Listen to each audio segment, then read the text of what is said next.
Mark ब्रियनी की लिखी किताब द ग्रे मैन पर इसी नाम की बनी नेटफ्लिक्स की फिल्म को बनाने में कहते हैं कि $200 मिलियन यानी करीब 1598 करोड़ रुपए खर्च हुए हैं।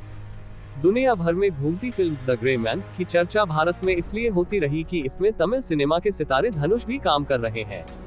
उनका काम फिल्म में वाकई में है कितना, उससे पहले ये भी जानना जरूरी है कि फिल्म में उनका 2 बार उनके मूल स्थान को लेकर जिक्र किया जाता है और दोनों बार उन्हें भारतीय नहीं बल्कि तमिल कहकर पुकारा जाता है। रूसो ब्रदर्स इसके निर्देशक हैं। उनकी एवेंजर्स सीरीज की फिल्मों के भारतीय दर्शक मुरीद रहे हैं। एवेंजर्स एंड गेम की भारत में कमाई का रिकॉर्ड भी अब तक कोई दूसरी फिल्म तोड़ नहीं पाई है और शायद इसीलिए रूसो ब्रदर्स को भारत से लगाव भी है। ये बात तो अब जग जाहिर है कि नेटफ्लिक्स के शेयर इस साल के शुरुआत से ही डावाडोल रहे हैं और इधर इसकी फिल्मों का बजट बढ़ते बढ़ते $200 मिलियन तक पहुंच गया है। हालांकि इसमें फायदा नेटफ्लिक्स के ग्राहकों को ही हो रहा है। Film the grey man Netflix की अब तक की सबसे भव्य एक्शन फिल्म कही जा सकती है। करीब 2 घंटे की इस फिल्म में वह सब कुछ है जो अब तक दर्शक जेम्स बॉन्ड की फिल्मों में देखते आए हैं। CIA का एक शैडो एजेंट है 6। गिनती में भले वह जेम्स बॉन्ड से एक गिनती कम हो लेकिन काम उसका कम नहीं है। वह कहता भी है कि 6 नाम रखना मजबूरी है क्योंकि 7 पहले से ही किसी और ने ले लिया है। फिल्म द ग्रे मैन की कहानी शुरू होती है एक जेल से जहां CIA का एक अधिकारी एक कातिल से मिलने आया है। जेल से छुड़ाने और उसे एक बेहतर जिंदगी के एवज में ये अधिकारी इस कातिल को अपने खेमे में शामिल करता है। काम मिलता है उन सारे खतरों को नेस्तनाबूद करना जो CIA खुद कानूनी बाध्यताओं के चलते नहीं कर सकती। फिल्म शुरू होती है बैंकॉक में। यहाँ 6 को एक ऐसे शख्स को खत्म करना है जो CIA के कुछ सुराग किसी विदेशी शक्ति को बेचने वाला है। मरने से पहले ये शख्स अपना नाम 4 बताता है और ये भी बताता है कि उसे भी 6 की तरह ही उसी खास दस्ते में शामिल किया गया था जिसका 6 हिस्सा रहा है। 6 को यहाँ कुछ सबूत मिलते हैं और इस घटनाक्रम में ही पता चलता है कि CIA के बड़े अफसर बदल चुके हैं। 6 के बागी होते ही उसके पीछे एक और शैडो एजेंट को लगा दिया जाता है उसे खत्म करने के लिए। एंथनी रूसो और जो रूसो की पहचान एवेंजर्स सीरीज की फिल्मों से ही ऐसी बन गई है जिनको एक्शन दृश्यों के सहारे दर्शकों को बांधे रखने में महारत हासिल है। ऐसी फिल्मों के साथ फायदा ये है कि दर्शक फिल्म देखने के बाद ही समझ पाता है कि फिल्म अच्छी है या बुरी, लेकिन उसके देखने भर से फिल्म बनाने वालों को फायदा हो चुका होता है। फिल्म द ग्रे मैन भी पूरी तरह से एक हिंसा से ओतप्रोत फिल्म है जिसका सिर्फ एक्शन फिल्में पसंद करने वाले दर्शक ही भरपूर आनंद ले सकते हैं।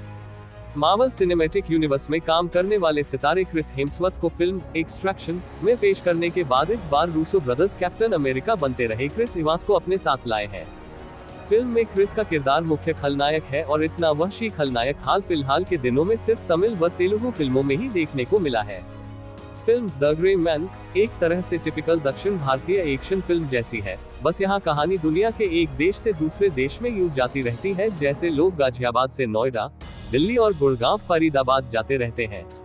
कहानी की चूंकि ज्यादा परतें नहीं है लिहाजा रूसो ब्रदर्स दर्शकों को पूरी फिल्म में इसके बेइंतहा हिंसक एक्शन दृश्यों से बांधे रखने की कोशिश करते रहते हैं और कमोबेश इसमें सफल भी रहते हैं। आसमान में हवाई जहाज में धमाके होते हैं, नीचे धरती पर ट्रेन में घमासान मचा है, हीरो एक सूखे कुएं में गिरता है तो वहां भी पानी भरकर रूसो ब्रदर्स धमाका कर ही देते हैं। तकनीकी रूप से फिल्म कमाल है, बस कहानी में जॉन विक से लेकर मिशन इम्पॉसिबल, बॉर्न आइडेंटिटी और ना जाने कितनी दूसरी हॉलीवुड एक्शन फिल्मों का कॉकटेल उन्होंने शामिल कर दिया है। कलाकारों में ये फिल्म रयान रोसलिंग का संपूर्ण एक्शन अवतार है, नोटबुक और ला ला लैंड के रोमांटिक हीरो को। हालांकि पहले भी एक्शन फिल्मों में मौका मिला है लेकिन यहाँ जैसे रयान ने पहले सीन से तय कर रखा है कि उन्हें किसी भी तरह हॉलीवुड का सबसे बड़ा एक्शन हीरो बनना ही बनना है। विश्व सिनेमा में कारोबार के हिसाब से भी इन दिनों एक्शन फिल्मों की ही धूम है। यहाँ भारत में भी पुष्पा पार्ट 1, KGF 2 और विक्रम इसकी गवाही दे रही है। रयान रोसलिंग के पास इस फिल्म में रूमानी होने का समय ही नहीं है।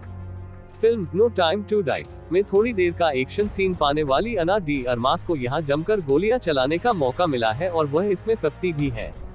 कैप्टन अमेरिका के रोल से मुक्ति पा चुके क्रिस इवांस को एक शातिर, क्रूर और बेरहम विलेन के तौर पर देखना फिल्म का सरप्राइज रहा।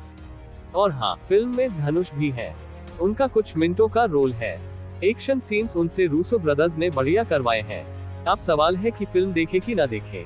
Film the grey man action फिल्में देखने के शौकीनों को बोर नहीं करेगी।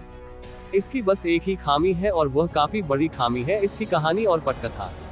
एक बार नायक और खलनायक के आमने सामने आने के बाद फिल्म इसी मुद्दे पर आखिर तक अटकी रहती है। बीच बीच में फ्लैशबैक में कहानी में जो हो रहा है उसे समझाने की कोशिश फिल्म को और भटकाती है। एक बार देखने के लिए फिल्म ठीक है, लेकिन अगर वीकेंड पर कोई अच्छी मनोरंजक फिल्म की तलाश में है तो उस मूड में देखने पर ये फिल्म निराश कर सकती है।